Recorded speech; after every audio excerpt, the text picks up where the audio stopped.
من وين بتجي الأحاسيس الغير جيدة في العمل؟ هل بسبب أنه في كثير من الأشياء اللي يجب فعلها؟ لا، مو دائما هذا هو السبب، لأنه دائما في الكثير لعمله. إذا كنت حسيت بإحساس سيء ببساطة لأنه كان فيك أشياء لازم إنجازها أكثر من قدرتك على إنجاز هالأشياء، فأنت عمرك ما حتتغلب على هذا الإحساس. وجود الكثير من الأعمال اللي لازم إنجازها هو مو السبب بالإحساس بالضغط أو بالسلبية. هالإحساس بيجي من مكان آخر. خليك معي لتعرف أكثر.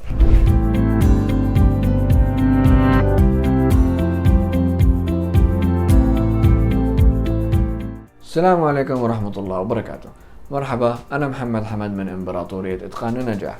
نحن بنقدم أفضل النصائح والأدوات لمساعدتك على إدارة وقتك وتعزيز إنتاجيتك بشكل أسرع. لو كنت مهتم لا تنسى الاشتراك بالقناة. قبل ما نبدأ خليني أسألك سؤال وجاوبني تحت بالتعليقات. كيف كان إحساسك لما أحد من الأشخاص خلف بوعده معك؟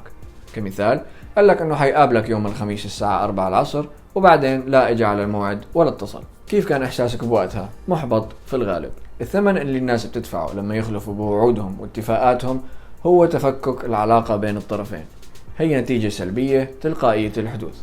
ولكن أكيد عم تسأل حالك شو دخل هالكلام بموضوع الفيديو، فخليني أسألك شو كل الأشياء اللي موجودة على مكتبك، في إيميلك وبدفترك؟ هي كلها وعود واتفاقيات أنت عملتها مع نفسك وقلت لحالك أنك لازم تتعامل معها وتخلصها بطريقة أو بأخرى. إحساسك بالسلبية وبالضغط بالعمل هو ببساطة نتيجة كسرك لهي الاتفاقيات مع نفسك، والأحاسيس هي نتيجة لتفكك الثقة بالعلاقة بينك وبين نفسك. لما توعد نفسك بأنك راح تحضر الخطة الاستراتيجية لعملك أو لقسمك وبعدين ما تعملها، فمرحبا في عالم الإحساس بالذنب والإحباط.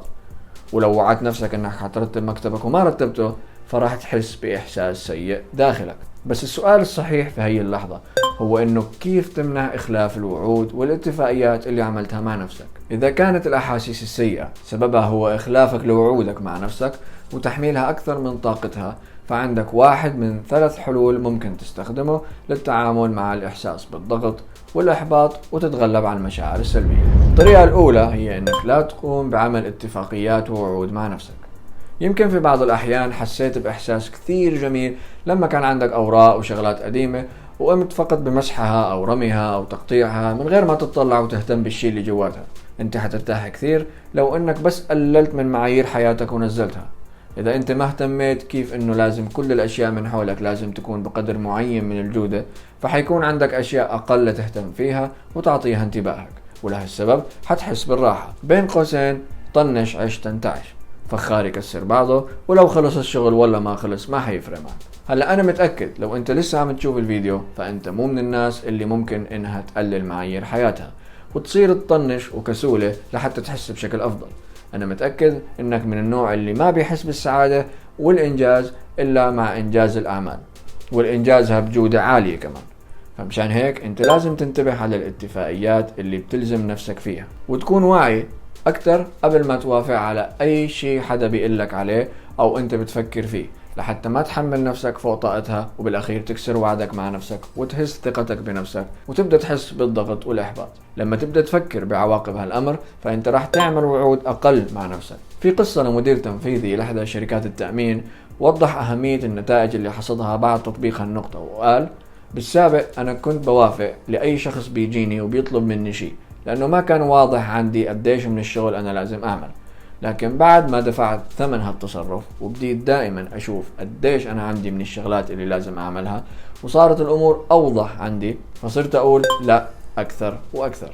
وبدل ما الناس تزعل من أنه أنا عم بقولها لا، صارت بالعكس تنبهر من الانضباط اللي أنا فيه. مشان هيك مهم كثير أنه دائما يكون عندك صورة واضحة عن كمية المهام الموجودة على طاولتك قبل ما توافق أو تعطي وعد لأي حدا. ومشان هيك دائما بنصح أنه يكون في مكان بتسجل فيه جميع المهام اللي لازم تعملها لحتى تكون هالصورة الواضحة اللي حكيت عنها.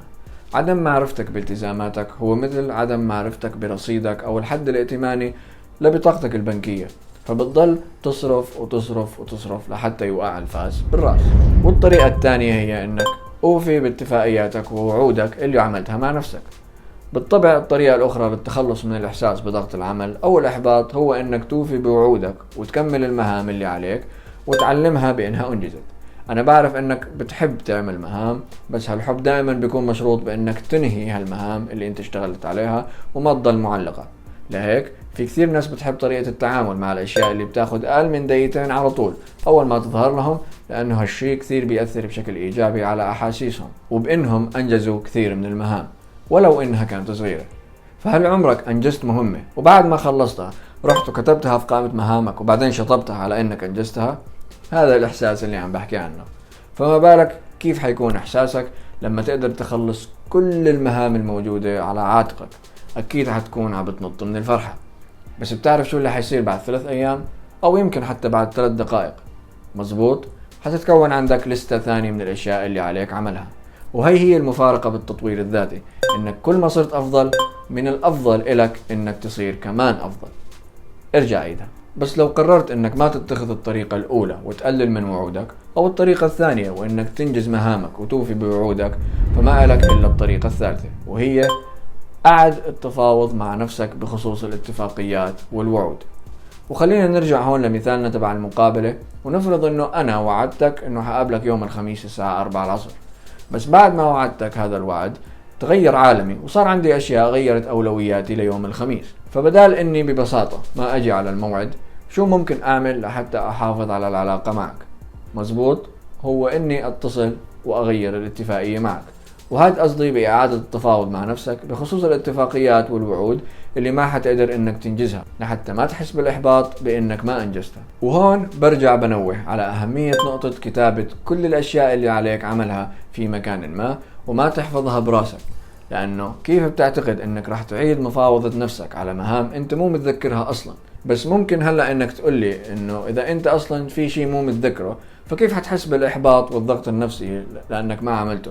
فهون بحب أقول لك إنك غلطان، وبقول لك روح اسأل أي أخصائي نفسي وحتشوف إنه حيقول لك إنه أي شيء أنت بتقول أنا لازم أعمله وبتخزنه فقط في ذاكرتك قصيرة الأمد اللي هي عقلك، فهذا الجزء منك راح يضل يفكر إنك لازم تعمل هالشي طول الوقت حتى لو بشكل غير واعي.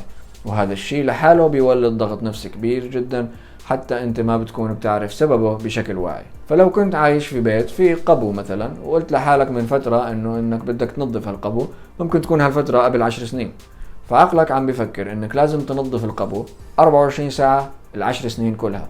فما في شي غريب انه الناس تعبانة من التفكير.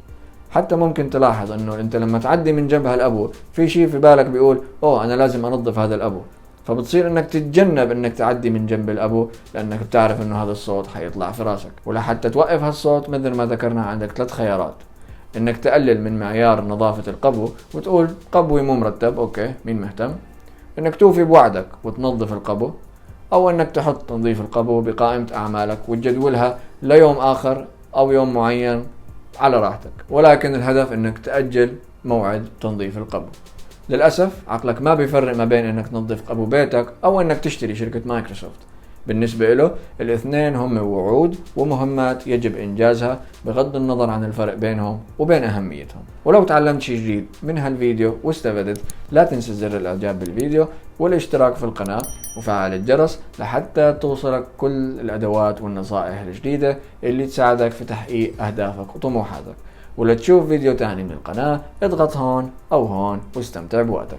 راح اشوفك في الفيديو القادم، والسلام عليكم.